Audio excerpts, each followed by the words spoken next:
Carol Hamilton gazed out the window, preparing herself mentally for the day ahead. She picked up her smartphone and checked her work emails.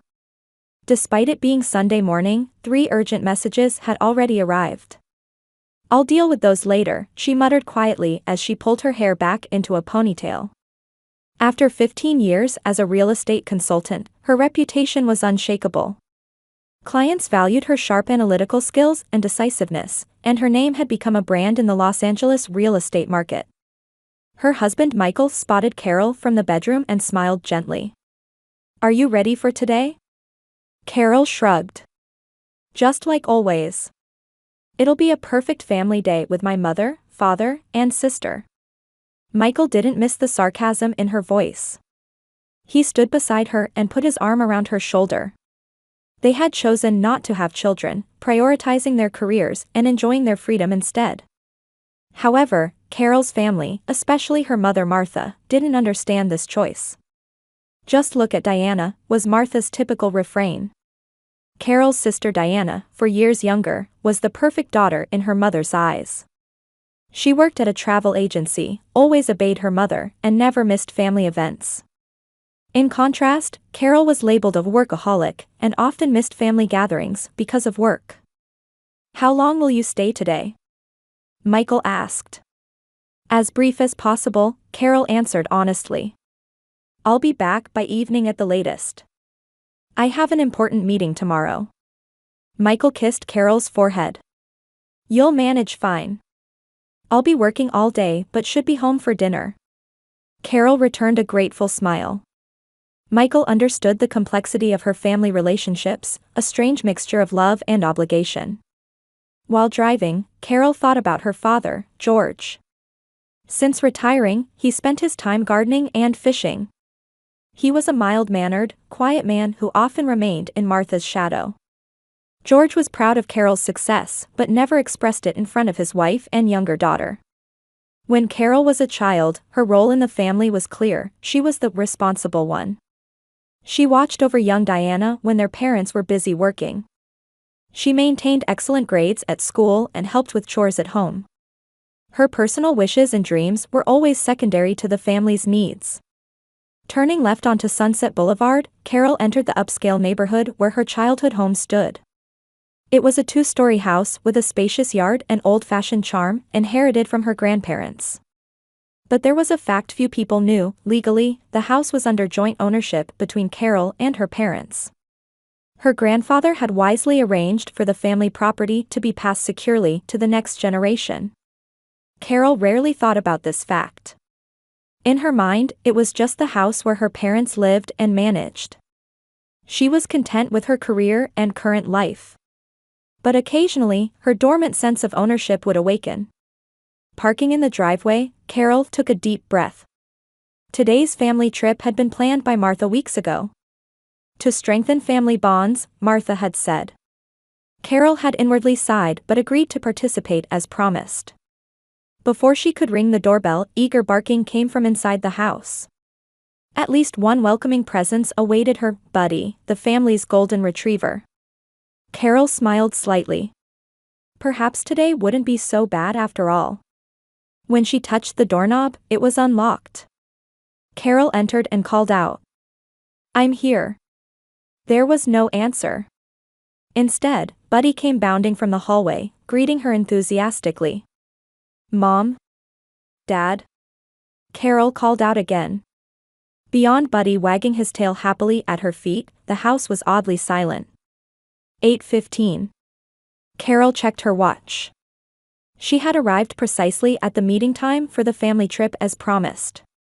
Martha had said on the phone, "Everyone will gather at 8 in the morning, and we'll have breakfast before departing." Diana? Carol peered into the living room.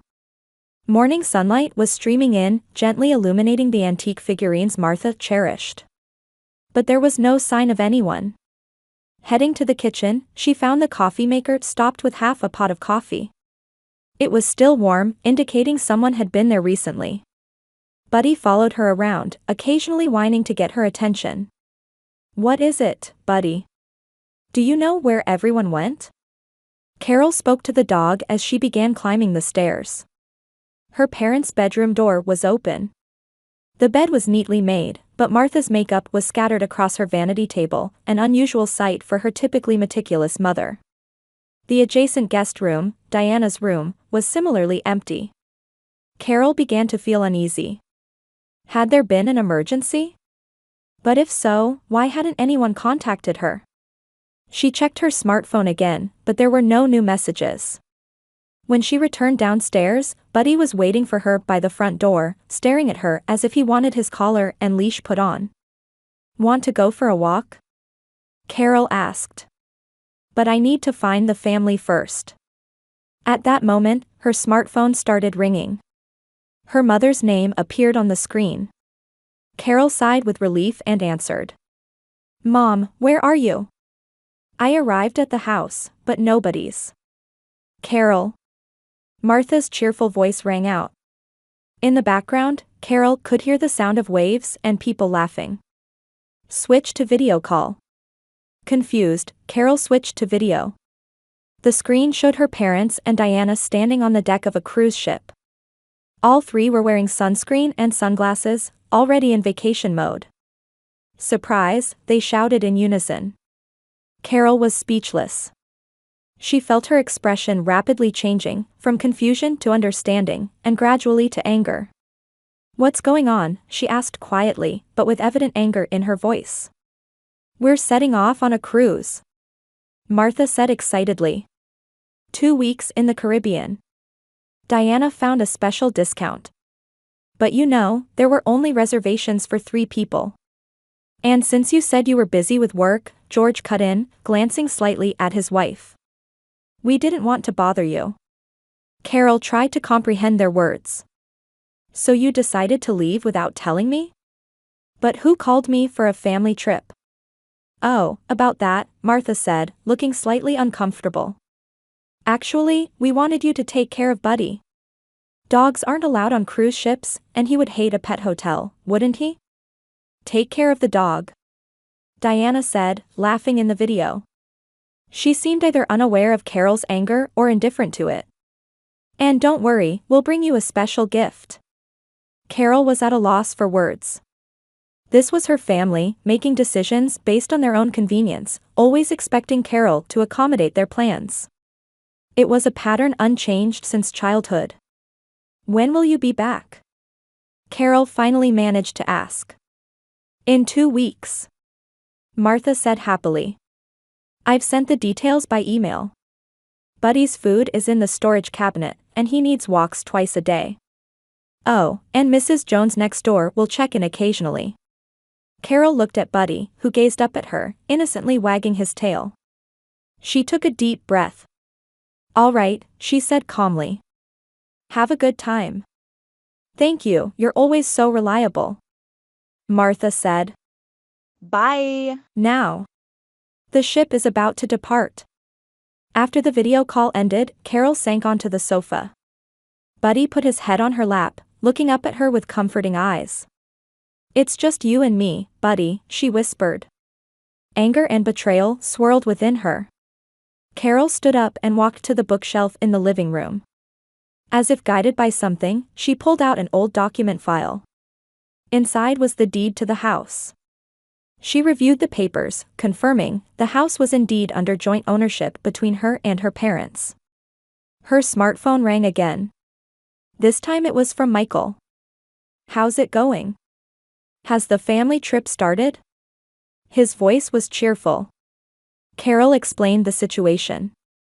Michael's sigh was audible over the phone. "That's terrible. Are you coming home?" Carol looked out the window, then at Buddy, who sat faithfully by her side. "No," she said slowly. "I have some thinking to do." After ending the call, Carol began searching for a lawyer's phone number. Her years of experience as a real estate consultant had given her an idea. "Buddy," she smiled at the dog. "Let's start a new life together." Buddy barked happily, as if understanding her words. Carol opened her laptop and began researching the latest real estate market data. There was a determined glint in her eyes. "This will be a gift from the abandoned," she whispered. Carol took a sip of coffee and stared at her laptop screen. For the past 3 days, she had been staying at her parents' house, formulating a plan. Buddy was sleeping contentedly at her feet. Outside the window, the gentle spring sunshine illuminated the beautiful view of the Silver Lake district. "James, this is the price I'm thinking of," Carol said on the phone. The person on the other end was her longtime colleague, now one of the most highly regarded real estate attorneys in Los Angeles. "I want to set it slightly below market value. Quick sale is important." "I understand, Carol," James's voice resonated from the phone. "Since it's jointly owned property, you legally have the right to proceed with the sale. Just don't forget you need to notify the other owners." "Yes, of course," Carol smiled. "I'll send the notification when they return from their cruise." After ending the call, Carol stroked Buddy's head. "Let's find a new home." Her apartment wasn't spacious, but it was sufficient for her, Buddy, and the necessary belongings. However, in the long term, she was considering a house with a backyard. Buddy needed a place to run around. Carol stood up and began walking through the house. It contained over 30 years of memories, some happy, some bitter. Family photos adorned the walls: her graduation, Diana's birthday parties, her parents' anniversary. On the surface, they looked like the perfect family. Entering the study, Carol opened the drawer of her father's old desk where important documents were kept. She made copies of the house deed and scanned them to send to James. She had also gathered the house's appraised value, property tax records, and recent sale prices of neighboring properties. As a real estate consultant, she knew this market intimately. Over the next 3 days, she prepared to put the house on the market. She arranged for photography and created promotional materials for potential buyers. Thanks to her professional network, everything progressed surprisingly quickly.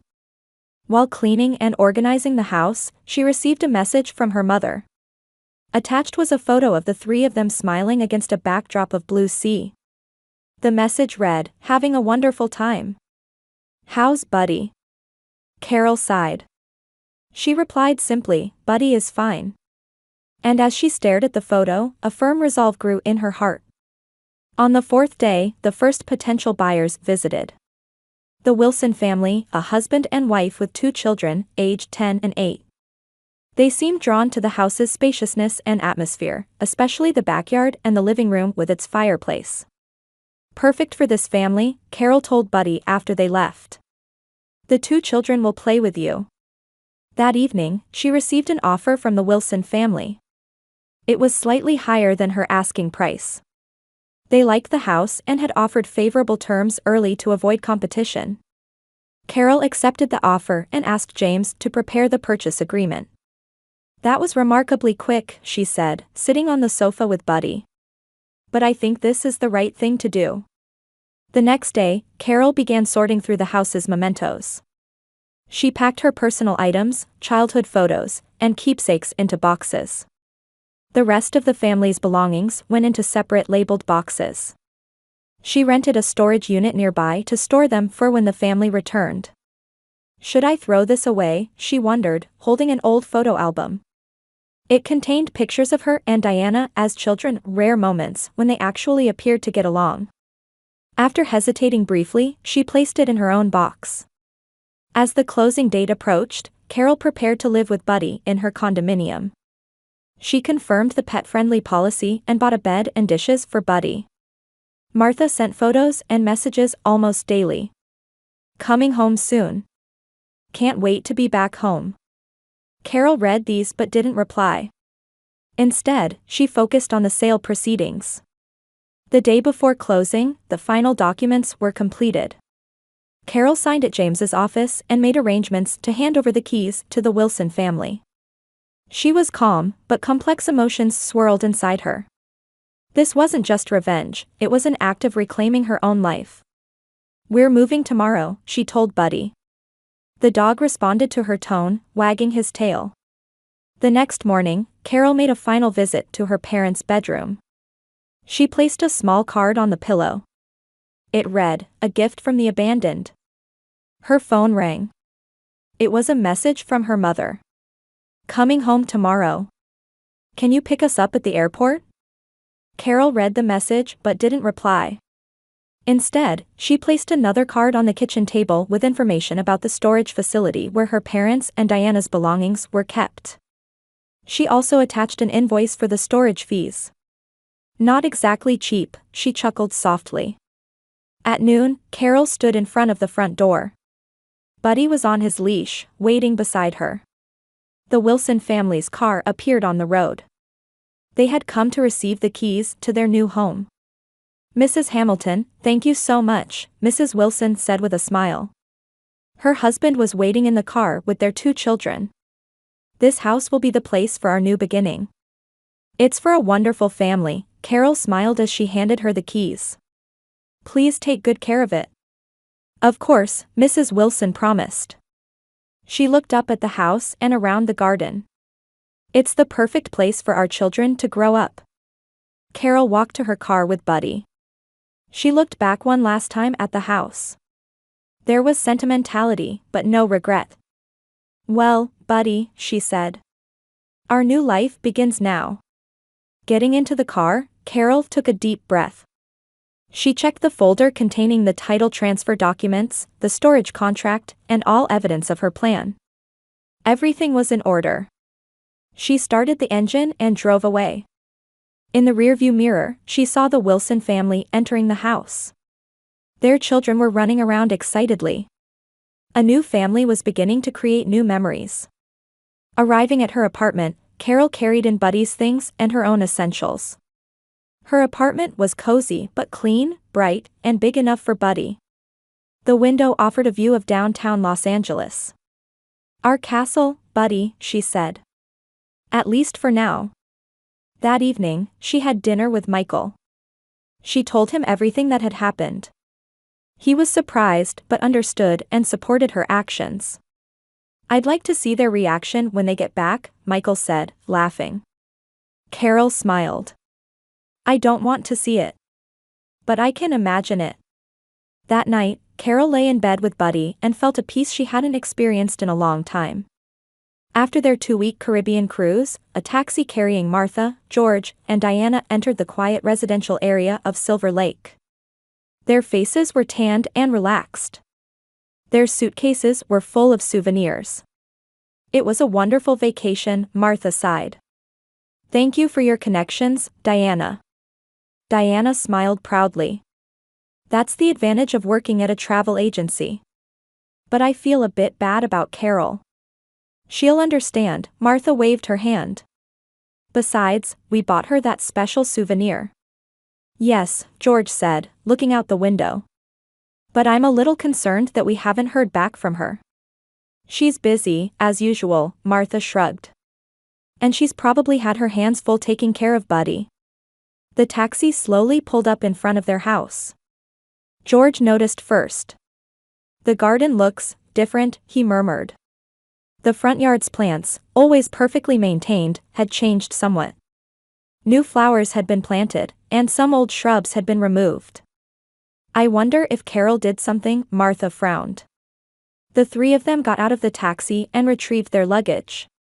After paying the driver, they headed to the front door. George took out his key from his pocket and inserted it into the door. "That's strange," he noticed the key wouldn't turn. "It doesn't seem to fit." "You're just tired," Martha said. "Let me try." But Martha faced the same result. The key wouldn't turn. "Has the lock been changed?" Diana asked, puzzled. George pressed the doorbell. After a moment, the door opened. But they were greeted not by Buddy or Carol, but by a stranger, a woman. Behind her, 2 curious children peeked out. "Hello," the woman smiled. "Can I help you?" Martha was momentarily speechless. This is our house." The woman's expression changed. "I'm sorry? We purchased this house last week." "That's impossible," George stepped forward. "There must be some mistake. This has been our home for over 30 years. "Just a moment," the woman said. She turned around and called, "Robert. Could you come here?" A middle-aged man appeared. His expression showed understanding when he saw the confused family. "You must be the Hamilton family," he said quietly. "We are the Wilsons. Last week, we purchased this house from Carol Hamilton." "What?" Martha's voice rose. "That's impossible. She has no right." "According to the legal documents, she did have the right," Robert Wilson said. "All procedures were conducted properly. They passed the lawyer's checks." Diana stood stunned. "Where's Buddy?" she finally managed to ask. "The golden retriever?" Mrs. Wilson answered. "Carol took him. She said he was her dog." The color drained from the three faces.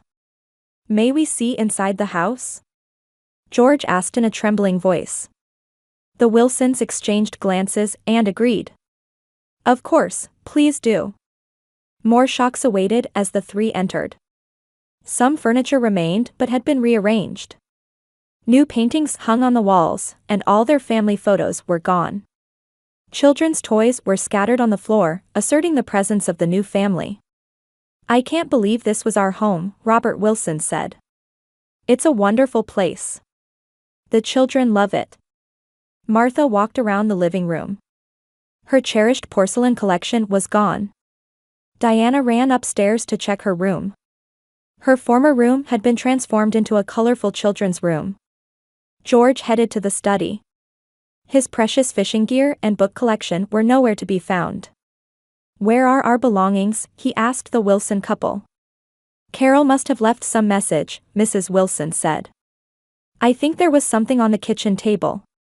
The three rushed to the kitchen. There was an envelope on the table. Martha opened it to find the address of a storage facility and an invoice for the retrieval fees. And a small card read, "A gift from the abandoned." "What does this mean?" Diana asked in confusion. Martha was at a loss for words. After a long silence, George quietly said, "Because we left her behind." While they stood stunned in the kitchen, the Wilson couple waited uncomfortably in the entrance hall. "Is all this legal?" Martha finally asked. "Did she have the right to sell the house?" Mr. Wilson took out folded papers from his pocket. "This is a copy of the purchase agreement. Carol Hamilton signed as a joint owner. According to our lawyer, she had full rights." Martha took the paper with trembling hands and turned the pages. Her face paled. "George, this house wasn't just ours. Carol's name is." "My father's will," George sighed. "He instructed that Carol's name be added. Because she was the most responsible child." The three gathered again in the living room. Martha headed to the master bedroom. Another message card had been left there, "Meet me at the lawyer's office tomorrow at 11. Address attached." "What should we do?" Diana asked with tearful eyes. "Our belongings? Where will we live?" "We'll have to find a hotel for now," George said. He looked exhausted. "Tomorrow, we'll meet with Carol and talk." The Wilson couple offered them water and chairs. "If there's anything we can do," they said. As the three sat in the living room, Diana's smartphone rang. She picked it up and looked at the screen. "It's a message from Carol." Martha and George turned to her. Diana read the message aloud, "Your belongings are in storage. Details about the retrieval fee will come from the lawyer. Buddy is with me. He is fine." The room fell silent. Tears streamed down Martha's face. "What have we done?" she whispered. "How life can change in just 2 weeks," George covered his face with his hands. Diana stared at her smartphone, contemplating a reply to Carol. But she didn't know what to say. "Let's find a hotel," she finally said. "And tomorrow, we'll go see Carol." The three left the house with their luggage. The Wilson couple saw them off apologetically. "Take care," they said. While waiting for a taxi, the three seriously contemplated their actions for the first time in a long while. "I always thought she was responsible," Martha said. "I always thought she would respond to our demands. So we assumed she would never talk back," George said. Diana remained silent. She was thinking about the jealousy she had felt toward her sister, the complex emotions toward Carol, who was always successful and independent. The taxi arrived, and the three loaded their luggage. Finally, they looked back at the house. The new family was watching them from the window. Their home was no longer theirs. "I raised you both in this house," Martha murmured. Diana placed her hand on her mother's shoulder. "We'll find a solution tomorrow." As the taxi drove away, the three gazed at the house through the window. And for the first time, they began to see things from Carol's perspective, always expected, always used, and finally left behind. "She taught us a lesson," George finally said. "And it's a painful one." Martha took out her smartphone from her handbag. She searched for Carol's number, trying to send a message. But she couldn't find the words. No apology could undo what they had done. The taxi headed downtown. Behind them, the house that was no longer theirs grew smaller. And ahead of them lay an uncertain future. "Come, buddy," Carol called out in the spacious backyard. A year had passed, and the golden retriever was a little older but still energetic. He came bounding over to take a ball from Carol's hand. Carol's new home was on the west side of town, with a small but charming garden and a convenient home office for remote work. She had recently established her own real estate consulting company and had just hired her first employee. Breakfast was set on the terrace. Michael came out with coffee. Their relationship had deepened over the past year, and he now often spent weekends at Carol's house. "Are you meeting them today?" he asked quietly. Carol nodded slightly. "Lunch. At a cafe downtown." The relationship with her family remained complicated. Since that day, they had learned many things. Her parents and Diana eventually moved to a small apartment in West Hollywood. With some of the funds Carol had sent them from the house sale, they somehow managed to start a new life. Martha found a part-time job at a local flower shop. George began teaching gardening classes at a community college. Diana continued her job at the travel agency, but without the glamorous perks she once had. The first few months were filled with bitter exchanges. But gradually, dialogue began. Martha was the first to send Carol an apologetic message: "I took you for granted." That was wrong. The repair of their relationship progressed slowly.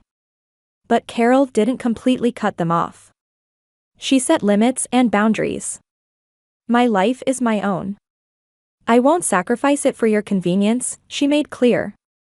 Today's lunch would be the third time all four sat at the same table. "Nervous?" Michael asked. "Not as much as before," Carol answered. "I can see they're learning." She surveyed the backyard. Buddy was lying contentedly in the sun. Her smartphone rang, alerting her to a message from the Wilson family. They occasionally sent photos of the house. Today's photo showed their children playing in the backyard. "The house is wonderful. Thank you," the message read. Carol smiled. In an unexpected way, she had found peace. Her decision had become self-liberating, an opportunity to begin her true life. It was a journey of learning to follow her own choices and prioritize her own happiness. "I'm ready to go," she told Michael. He took Carol's hand. "You are truly a strong woman," Carol answered while stroking Buddy. "I just realized that my life is my own." She closed the door, gave Buddy a final greeting, and headed to the car with Michael. Building a new relationship with her family wouldn't be easy. But she would never be forced to make the same sacrifices as before. She had learned how to set her boundaries and protect them. Sometimes, the most important lessons are learned in the most painful ways. And sometimes, the best gifts come from those who were abandoned.